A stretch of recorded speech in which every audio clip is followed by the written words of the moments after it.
Donnez-nous votre meilleure estimation alors. Je viens de le faire. Non, vous ne l'avez pas fait. Vous ne nous avez pas répondu. Que va-t-on faire? Est-ce qu'on sera encore là dans 2 ans à porter des masques? Nous vous posons cette question, Dr Fauci. Bien, laissez-moi. Vous vous emportez à nouveau. Non, je ne m'emporte pas. Si.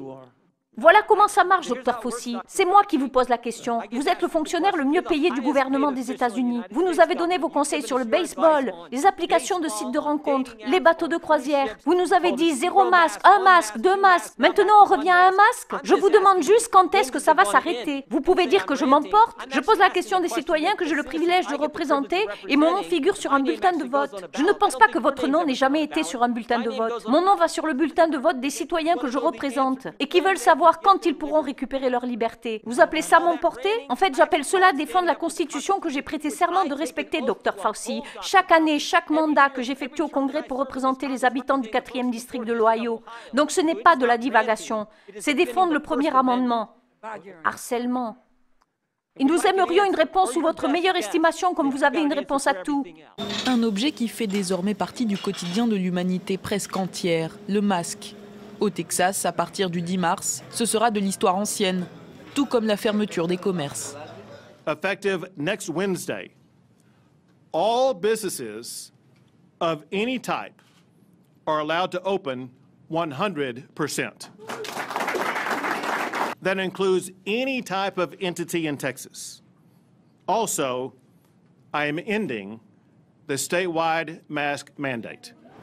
Le Texas devient ainsi le premier État du pays à lever toutes les restrictions. Les habitants ne pourront plus être verbalisés pour non-port du masque. C'est un jour qu'il attendait avec impatience. Celle-là, je l'enlève. La levée de toutes les restrictions pour son salon de coiffure. Maintenant, les masques, c'est seulement si on veut. Plus de masques obligatoires, aucune limite de capacité, les clients respirent. Je vais enfin montrer mon jeune visage, aller au restaurant, voyager. Je vais enfin vivre pleinement et me sentir libre. Donc, le 2 mars, le gouverneur qui est républicain et qui s'appelle Greg Abbott, gouverneur du Texas. Vous savez que les États-Unis sont un État fédéral, donc les gouverneurs ont beaucoup de pouvoir. Annonce, je cite, la levée du mask order, c'est-à-dire la décision fédérale aux États-Unis de rendre obligatoire le masque dans un certain nombre d'endroits, depuis Joe Biden, et la levée de toutes les restrictions. Pour le 10 mars, à partir du 10 mars, et levé à 100%. Il dit, je le cite, « Il est désormais temps d'ouvrir le Texas à 100%. » Notamment, il faut savoir que depuis octobre 2020, il y avait dans les commerces du Texas des jauges à 75%. Bon, même ça saute. Voilà. Donc tout revient à la normale, intégralement, sans jauge, sans masque, sans rien. Bon. Enfin, le masque n'est plus obligatoire. On a le droit de le mettre si on le souhaite, mais en tout cas, il n'est plus obligatoire. On a un bel article qui est toujours en ligne du 14 avril, c'est en anglais, mais du Texas Tribune, qui est très intéressant, qui détaille avec beaucoup de graphiques, etc. Donc je me suis beaucoup appuyé sur cet article, notamment, pas que, mais ça m'a donné beaucoup d'informations.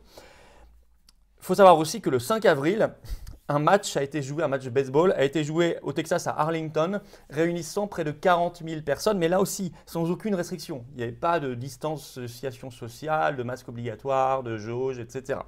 Voilà, ça c'était il y a maintenant, vous voyez, 16 jours. Bon.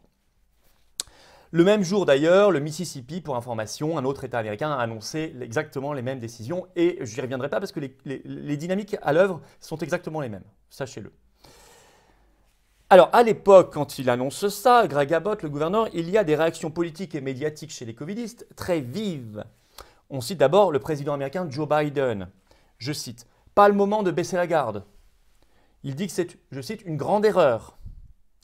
Il dit même, je le cite, « La dernière chose dont nous avons besoin est un raisonnement néandertalien qui affirme que tout va bien actuellement, retirez vos masques, oubliez tout ça. » Voilà, ça c'est ce que dit Biden début mars quand le Texas annonce la levée des restrictions.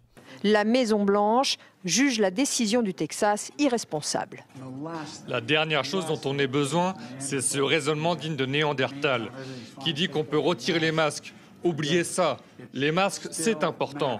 Je peux citer également Rochelle Walensky, qui est directrice du CDC, c'est-à-dire les centres pour le contrôle et la prévention des maladies aux États-Unis. Je cite, « Nous risquons de perdre complètement le terrain durement gagné. » On peut citer un collègue de Greg Abbott, le gouverneur, lui, qui est démocrate de Californie, qui dit, il s'appelle Gavin Newsom, et il dit « c'est une décision absolument imprudente ». Alors les médias sont pas en reste, notamment chez nous. Alors on peut citer le journal suisse Le Temps, qui le 4 mars 2021 titre « La dangereuse stratégie Covid du Texas ». Politique aujourd'hui. On peut citer Libération en France le 10 mars, qui dit que c'est, je cite, une décision contestée. Et puis depuis, il n'en parle plus beaucoup, et pour cause. On va voir maintenant les résultats.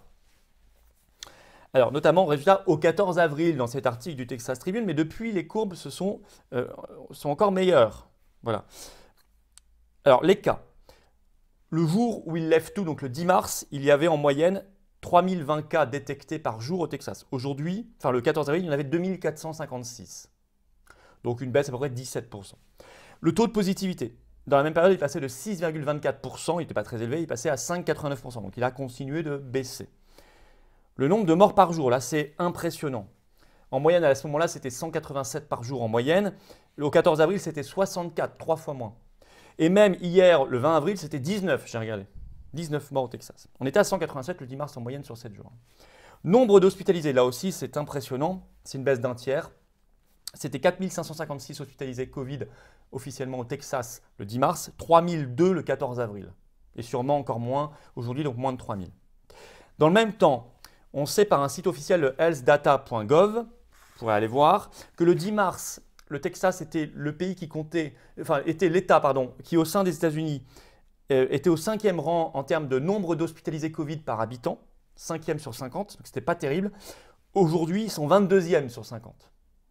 Donc ils ont gagné des places dans le classement en termes d'hospitalisés Covid par habitant. Bon, ça c'est aussi un site très officiel. On a exactement les mêmes dynamiques pour le Mississippi, donc je ne vous donne pas les chiffres, mais vous pouvez trouver vous-même très facilement l'information. Ce qui est très intéressant, c'est on pourrait dire bon, c'est peut-être tous les États-Unis qui baissent au même moment. Bah non. Au même moment aux États-Unis, entre le 10 mars et le 14 avril, il y a eu une augmentation des cas par exemple de 8% en moyenne, alors qu'on voit que ça a baissé beaucoup plus, alors que ça a baissé déjà et assez sensiblement pour le Texas. Aux États-Unis, non, ça a augmenté en moyenne. Bon.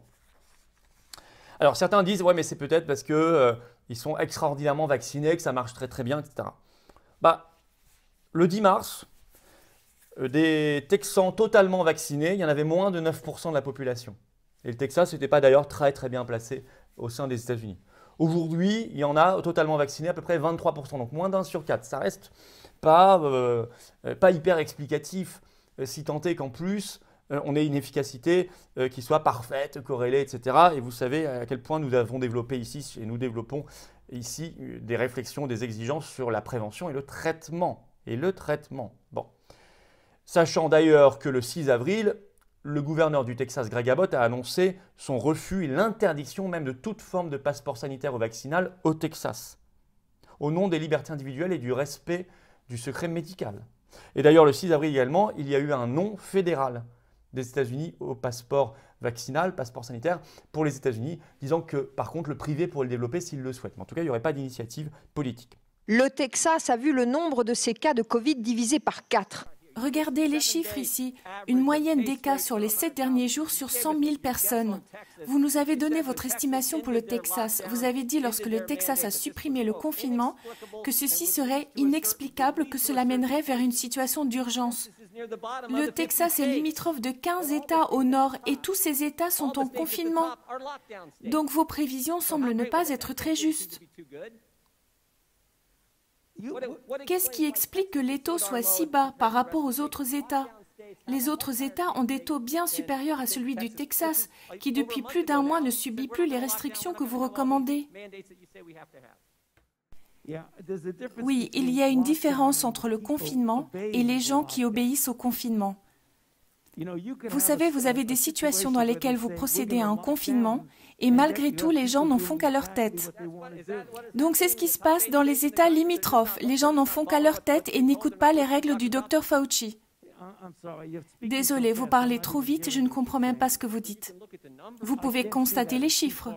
Je ne vois rien, c'est trop loin pour que je puisse voir. Ok, au Michigan, il y a 551 cas pour 100 000 personnes. Au Texas, il y en a 77. Au Wisconsin, il y en a 109, car la Cour suprême de cet État a rejeté les recommandations gouvernementales.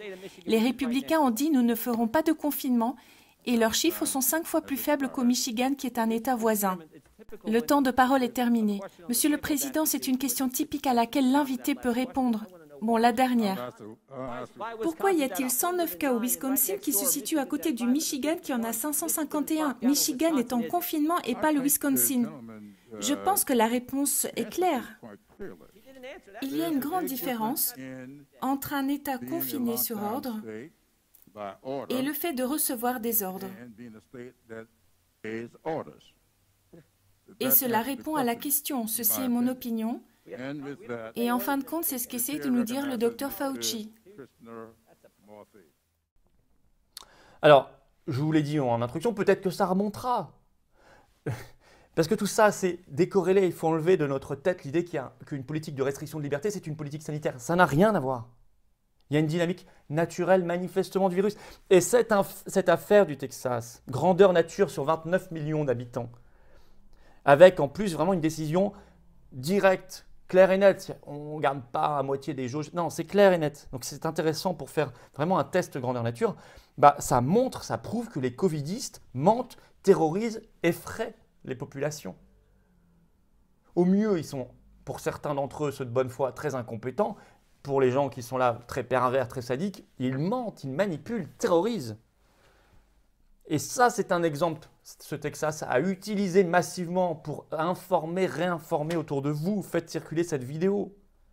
Car un seul cas ici, le Texas, il y en a d'autres, suffit à démontrer l'inanité, la perversité des théories que les covidistes nous vendent. Et ça, c'est logique. Si ce qu'il disait était vrai, alors ça se verrait immédiatement au Texas. Si tout libéré, ça devait faire une flambée épidémique, alors ça se serait vu au Texas. Et ça, il faut bien le comprendre et bien le mobiliser. Alors maintenant, je vais vous dire, une fois que vous avez cet exemple, les médias ne vont pas beaucoup vous en parler, utilisez-le. Et voyez, il y a un motif d'espérance pour se battre, riposter, résister.